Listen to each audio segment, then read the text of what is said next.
They said it was impossible.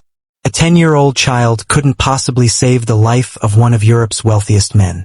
But in a remote alpine village where the nearest hospital was hours away through treacherous mountain passes, Marcus Johnson would prove that miracles don't care about age, training, or what society thinks is possible. This is the story of how a young black boy with nothing became the hero who saved everything. A story that will challenge everything you think about child prodigies, medical mysteries, and what happens when extraordinary courage meets impossible circumstances. The air in the village hall, once warm with celebration, turned to ice. A collective gasp ripped through the room, louder than the storm's howl outside. Richard Müller, one of the wealthiest men in Europe, a titan of industry and philanthropy, clutched his chest as if trying to physically hold his heart together. His face, ruddy with laughter moments before, drained to the color of old parchment. A terrible, wet gurgle escaped his lips, a sound that was not human, and he collapsed backwards, his head striking the ancient wooden floor with a sickening, final thud. Chaos erupted. Screams tangled with the frantic crackle of security radios. His bodyguards, massive men in black suits, formed a useless, panicked circle around his fallen form. The storm outside answered the chaos within, a gust of wind slamming against the hall's windows like a fist. Dr. Elizabeth Hoffman, who had been chatting with a village elder, was at his side in seconds. Her professional calm was a dam against the flood of panic. She barked orders in sharp German, clearing space, demanding the clinic's emergency kit. Her fingers found his carotid artery. Her expression, illuminated by the flickering emergency lights that had just kicked on, tightened into a mask of grim certainty. Massive myocardial infarction, she announced, her voice cutting through the din, multiple blockages. He's crashing. Fast. A security man yelled into his phone. The storm. The helipad is obliterated. Zero visibility. They can't fly. Another shook his head, his face ashen. Roads are closed. Avalanche risk is extreme. We're cut off. The reality settled over the hall, cold and suffocating as the mountain snow. They were alone. The nearest cardiac catheterization lab was 3 impossible hours away. Richard Müller was going to die on this floor, in this remote village, surrounded by people utterly powerless to save him. Dr. Hoffman worked with desperate, futile efficiency, attaching portable ECG leads from the kit. The machine's monotonous, dreadful beep began to sound. The line on the screen a chaotic, spiking mess of ventricular fibrillation. She prepared a syringe of epinephrine, her hands steady but her eyes betraying the truth she knew. This was a delaying tactic, not a solution. He needed a surgeon. He needed a bypass. He needed a miracle. It was then that a small, calm voice pierced the cacophony. Dr. Hoffman. She didn't look up, her focus entirely on finding a vein. Marcus, not now. This is extremely serious. I need you to stay back. I know it's serious, the voice replied, its tone unervingly level, devoid of a child's fear. That's exactly why you need my help. Something in that voice, its absolute certainty, made her pause. She looked up. Marcus Johnson stood there, 10 years old, his dark eyes reflecting the frantic flashes of the medical monitor, not with terror, but with a profound, analytical focus. He wasn't watching a man die. He was assessing a malfunctioning system. Dr. Hoffman, he said, his gaze shifting from the dying man to her. I've studied cardiac surgery procedures for 3 years. I've memorized the techniques, the complications, the solutions. I understand coronary anatomy. And my hands are smaller than yours. The words hung in the air, so absurd they momentarily silenced the panic around them. A child, proposing open-heart surgery. It was madness. Dr. Hoffman stared, her medical mind rejecting the premise entirely. But another part of her, the part that had seen this boy absorb complex medical texts like other children absorbed cartoon plots, hesitated. She saw not a child playing doctor, but the ghost of a promise made in another room years ago to another dying man. She remembered how the air was thick with the smell of antiseptic and despair. The village clinic was a single room, and in its only bed, David Johnson was drowning in his own body. 7-year-old Marcus held his father's calloused hand, too small to understand the complex trauma of crushed ribs and a slowly flooding lung, but old enough to understand the finality in his eyes. "Promise me you'll help people, son," David whispered, each word a painful effort. "Promise me you won't let others suffer like this." Tears streamed down Marcus's face, carving paths through the dust of a day spent playing in the village square. He nodded, a fierce, desperate motion. "I promise, Papa. I promise." The memory was a shard of glass in Dr. Hoffman's mind. She had heard the story from Marcus's mother. She saw that same fierce desperation in his eyes now, refined by 3 years of obsessive study into unwavering resolve. "You can't be serious." One of the bodyguards finally spat, breaking the spell. "He's a child." Dr. Hoffman ignored him, her eyes locked with Marcus's. In them, she didn't see a boy. She saw the only instrument sharp enough for this impossible operation. She grabbed the village's satellite phone, her fingers trembling not with fear, but with the weight of the unconscionable decision she was about to make. She called Professor Hans Weber in Vienna. The connection was littered with static from the storm. "Hans, I need you to guide me through an emergency triple bypass. Now." "Elizabeth, have you lost your mind? The conditions, the equipment. You'll kill him. He's dying right now, Hans. We have minutes, not hours." She shouted over the storm's roar. There's another factor. There's a surgical assistant here. Extraordinary hands. Photographic recall of the procedure." "Who? Another doctor? A visiting surgeon?" She took a breath that felt like shrapnel in her lungs. "A 10-year-old boy." The silence on the line was heavier than the mountain outside. When Weber's voice returned, it was hollow with disbelief. "Elizabeth, if this is some stress-induced hallucination, a child? It's medically unthinkable. Legally, we'll be finished. Hans, look at the satellite feed of this storm. Then tell me we have another option. Either we try this or Richard Müller dies on the floor of a schoolhouse. Tonight." Another pause, filled only with the beep of the faltering heart monitor and the storm's fury. Then, a resigned, professional calm settled into Weber's voice. "Very well. Describe the environment. What do you have to work with?" While they spoke, Marcus was already moving. He directed villagers to bring every clean sheet, every bottle of alcohol, every strong light they could find. The school's science classroom became an impromptu operating theater. Tables were pushed together. Lamps were rigged overhead. The scene was surreal, a nightmarish parody of a real operating room.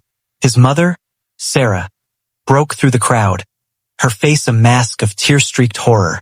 She grabbed his arms. "Marcus, no. Baby, no. This is not your fault. This is not your responsibility. You are a child." Marcus looked up at her, and in that moment, he was neither child nor man, but something else entirely, a vessel of pure purpose. "Mama," he said, his voice quiet but iron-strong.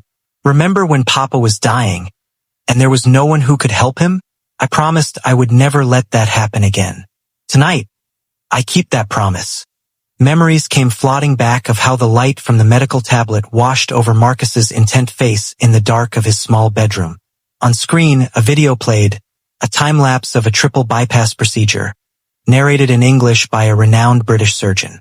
Marcus's small fingers traced the pathways on the screen, the saphenous vein graft, the internal mammary artery.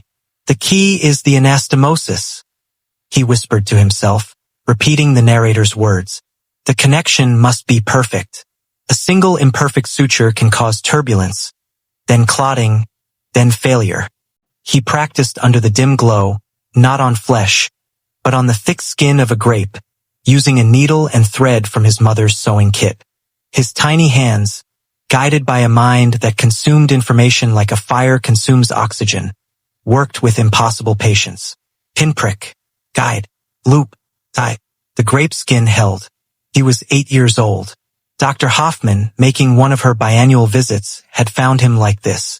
She watched, hidden in the doorway, her professional skepticism melting into awe.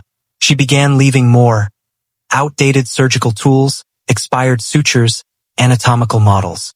She became his silent, secret mentor, answering his precise, sophisticated questions over encrypted emails, feeding the genius she dared not fully acknowledge. Back in the classroom turned OR, Marcus stood on a wooden crate to reach the table. He scrubbed his hands and arms with antiseptic solution, the smell sharp and clinical. They had fashion gowns from clean sheets. Dr. Hoffman stood across from him, her eyes wide above her mask. The satellite phone was on speaker, Professor Weber's voice their only tether to the world of the possible. Richard Müller lay exposed, his chest a landscape of vulnerable flesh. The heart monitor continued its frantic, irregular beeping, a countdown to 0. Marcus, Weber's voice crackled. Are you absolutely certain you want to do this? Marcus looked at the dying man, then at the scalpel placed neatly on the instrument tray. His hands, small and slim, did not shake. Professor Weber, he said, his voice clear, my father died because there was no one qualified to help him when help was needed most. Mr. Müller will not die for the same reason. Not tonight. Not while I can do something about it. He picked up the scalpel. The metal looked huge in his small hand. The room held its breath. The storm screamed its disapproval. Begin the median sternotomy, Weber's voice instructed, strained but precise. Sternal notch to the xiphoid. Let the weight of the blade do the work. Do not force it. Marcus's first incision was a revelation. It was not a hack or a sawing motion. It was a single, clean, confident stroke, perfectly placed. Dr. Hoffman watched, her breath catching in her throat. This was not luck. This was technique. Memories came flooding back again. Your hands, Marcus? Dr. Hoffman said, watching him suture a piece of raw chicken in her temporary clinic. They are so steady. How are you not nervous? Marcus didn't look up from his work, his focus absolute. I get nervous when I don't know what to do, he said simply. I know this. He completed the suture line, each stitch even, the tension perfect. Dr. Hoffman felt a chill that had nothing to do with the alpine air. She saw his father's hands, the mountain guide's hands, steady on his climbing ropes. She saw the promise made in a room smelling of death. The past and the future were converging in this small boy, and it was the most terrifying and beautiful thing she had ever witnessed. The sternum saw was too large, too powerful for him. Dr. Hoffman took over, her own hands now steady under his quiet direction. The whine of the saw filled the room, a brutal sound accompanied by the smell of burning bone. Then the chest was open. The retractors were placed, cranking the rib cage apart, revealing the sacred, trembling anatomy within. There it was, the human heart, beating its frantic, failing rhythm. The villagers who were assisting turned away, gagging. One of the bodyguards stumbled outside into the storm, retching. Marcus leaned forward, his eyes wide, but not with disgust, with awe. This was the engine of life. This was the puzzle he had studied for countless hours. And it was broken. Identify the left internal mammary artery, Weber commanded from the speaker. Marcus's small hand, gloved and wielding forceps, pointed without hesitation. There. Correct. Now carefully dissect it free for the graft. Millimeter by millimeter, Marcus. This is the most delicate part. The world shrunk to the few cubic inches inside Richard Müller's chest.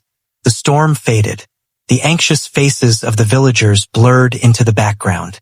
There was only the voice from Vienna, the assisting hands of Dr. Hoffman, and Marcus's impossibly small, impossibly steady fingers working in the most intimate space imaginable. Time lost all meaning. It was measured in sutures, in heartbeats, in the quiet, precise exchanges between the boy and the professor hundreds of miles away. Now the anastomosis. Use the 7-0 proline. Remember, the bite must be even. The tension must be perfect. Marcus took the needle driver. His hand was a rock. He began to sew, connecting the new graft to the tiny, diseased coronary artery. It was like sewing silk in a hurricane, the heart still quivering beneath his touch. Each movement was economical, exact. He didn't seem to breathe. Then he remembered. Why do you care so much about hearts, Marcus? Dr. Hoffman asked him one afternoon, watching him label a detailed diagram of the coronary arteries. He put his pencil down. Because it's the first thing that works in us, and the last thing that stops. If you can fix the heart, you can give someone more time. And time is all we have to make things right. He said it with the gravity of an old philosopher, not a 9-year-old boy. The first graft was completed. Then the second. The atmosphere in the room began to shift, incrementally, from certain tragedy to impossible, fragile hope. Dr. Hoffman's role changed from reluctant accomplice to dedicated assistant, following Marcus's quiet, confident directions. Clamp, please. Suction. Suture. The heart monitor, which had been wailing its erratic elegy, began to change. The chaotic spikes smoothed. The rhythm steadied. The beeping became stronger, more regular. You've done it, Marcus. Professor Weber's voice came through, thick with an emotion no one could name. You've restored flow. Now we close. The process of closing the chest was methodical, anticlimactic.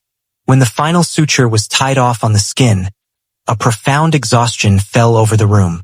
The storm, as if acknowledging its defeat, began to subside, its howl softening to a moan. Marcus stepped down from the crate. His small shoulders slumped. The preternatural focus drained from his eyes, leaving behind the profound weariness of a child who had just lived 1,000 lifetimes in 3 hours. He looked at Richard Müller, alive, stable, his chest rising and falling in a steady, rhythmic motion that was echoed perfectly by the strong, steady beep of the heart monitor. It was over. The impossible had been achieved. The following days were a whirlwind. The storm cleared. Medevac helicopters arrived, transporting a stabilized Richard Müller to a top Zurich hospital, where teams of astonished surgeons could only confirm the perfection of the emergency procedure performed in a mountain schoolroom. News of the miracle in the mountains broke, and the world went into a frenzy. A 10-year-old prodigy, a reclusive billionaire, a life-saving surgery during a storm. It was a story that defied belief. Reporters descended on Zermatt, but Marcus and his family were shielded, protected by the very security team whose member had once scoffed at him. Weeks later, Richard Müller, fully recovered, held a press conference. He didn't speak of his fortune or his companies. He spoke of a promise made to a father and kept for a stranger. He announced the founding of the Marcus Johnson Institute for Remote Medicine, a global initiative to bring advanced surgical training and telemedicine to the world's most isolated communities. Marcus stood beside him, looking small and slightly bewildered by the cameras. But when a reporter asked, "Marcus, weren't you scared? You were just a little boy," he simply shook his head. "I wasn't a boy in that room," he said, his voice quiet but clear. "I was a surgeon, and a surgeon's job isn't to be scared. It's to be ready." He looked out at the sea of faces, and for a moment, his gaze was distant, seeing not the flashbulbs, but the ghost of a man in a small clinic bed, and the promise that had set him on this extraordinary path. The promise he had kept. So fam, the story don't just ends with Marcus. Here in Black Nation, creativity blooms quicker than ever. Just hit that subscribe button to Black Nation. Trust me, you're gonna want to. We've got 2 hot drops next week that'll leave you dusting off your cap. Post 1. So she has always been my wife, where relationships shift. Yeah, you already know it's gonna shake the table. Post 2. I know what you did at St. Catholic. Secrets, drama, and everything in between. So subscribe now, you don't want to miss it. And even if you don't, at least smash that notification bell so you'll know the second they drop. Because trust me, it's gonna be fire, mad, and dope.